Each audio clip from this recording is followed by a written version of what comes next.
Et si nous prenions la décision de rendre nos vies plus simples? Si nous commencions à prendre du plaisir en faisant beaucoup plus, mais avec moins de ressources? Si retourner à l'essentiel devenait pour chacun d'entre nous un objectif? Je m'appelle Lionel Clément et depuis une dizaine d'années, j'ai décidé de mener une vie plus simple, plus en adéquation avec mes valeurs.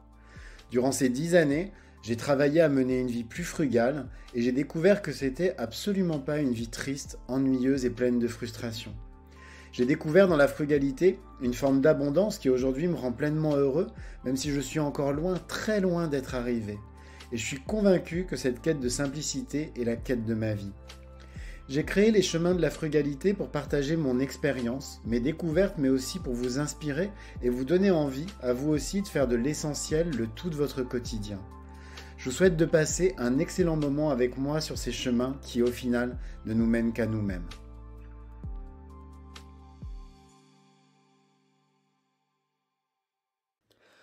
On le trouve dans de nombreuses recettes végétales, le sirop d'agave est vraiment devenu au fil des années un édulcorant incontournable de la cuisine.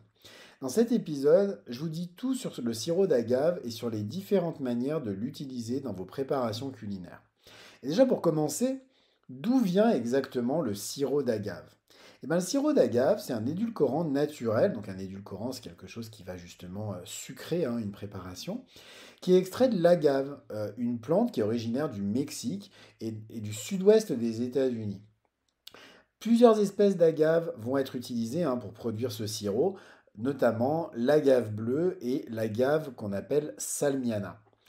Le sirop d'agave, il est obtenu en coupant et en pressant les feuilles de l'agave pour en extraire le jus, qui est ensuite filtré, chauffé à basse température pour décomposer les sucres complexes qu'il contient en sucre simple, comme le fructose et le glucose.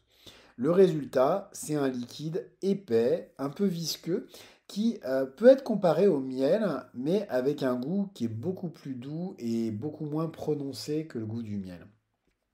Le sirop d'agave, il est utilisé comme substitut au sucre dans la cuisine et la pâtisserie, parce qu'il a un pouvoir sucrant supérieur à celui du sucre de table, en fait le sucre blanc qu'on utilise normalement pour faire la cuisine.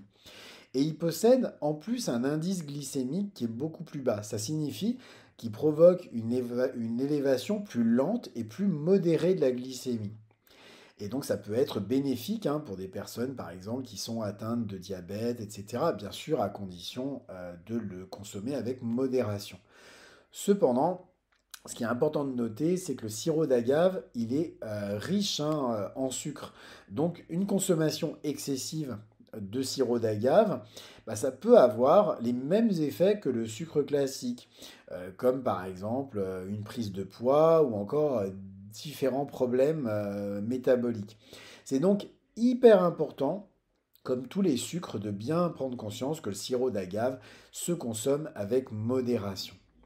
Alors, dans quelle préparation est-ce qu'on peut utiliser le sirop d'agave? Eh bien, le sirop d'agave, vu qu'il est très polyvalent, il peut être utilisé dans plein de préparations culinaires, qu'elles soient sucrées ou salées. Alors voilà quelques exemples de préparations dans lesquelles on peut l'utiliser. Premièrement, vous pouvez l'utiliser si vous sucrez vos boissons, par exemple du thé, du café, mais aussi des boissons froides. Vous pouvez l'utiliser pour sucrer justement ces boissons, à la place justement du sucre classique. Alors moi, je ne sucre pas mes boissons, mais pour ça, vous mettez une petite cuillère à thé de sirop d'agave dans votre boisson froide ou chaude, et vous allez voir qu'elle va avoir un délicieux goût sucré. Deuxième préparation, vous pouvez utiliser tout simplement votre sirop d'agave dans vos pâtisseries. Il peut remplacer le sucre dans pratiquement toutes les pâtisseries, les gâteaux, les biscuits, les muffins, les crêpes, les gaufres. C'est par contre important de bien garder à l'esprit que, étant donné que le pouvoir sucrant du sirop d'agave est supérieur à celui du sucre, il va falloir ajuster vos quantités en fonction de ça. Tout simplement parce que sinon vous allez avoir un goût trop sucré. Alors moi, ce que je fais, c'est très simple, c'est que je réduis de 20% ma quantité de sirop d'agave par rapport à ma quantité de sucre blanc que je mettrais normalement dans ma recette. N'hésitez pas aussi à l'utiliser dans vos sauces et dans vos vinaigrettes pour justement avoir une légère touche sucrée dans ces préparations qui vont donner beaucoup de peps justement à vos salades, à vos plats asiatiques ou encore à vos barbecues. Pareil, vous pouvez aussi l'utiliser pour sucrer vos yaourts et vos desserts. Alors pour ça, n'hésitez pas, comme je l'ai dit, à ajouter une petite cuillère à thé dans votre préparation. Donc une cuillère à thé de sirop d'agave, par exemple, dans votre yaourt. Vous allez voir, c'est délicieux. Par contre, là, de la même manière, pensez à bien réduire votre quantité pour pas avoir quelque chose de trop sucré.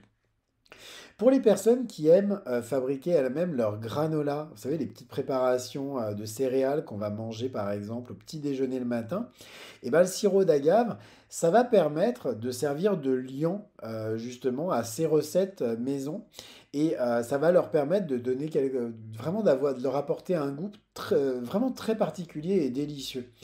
De même, si vous fabriquez vos barres énergétiques, n'hésitez pas à les lier justement et à les agglomérer avec du sirop d'agave.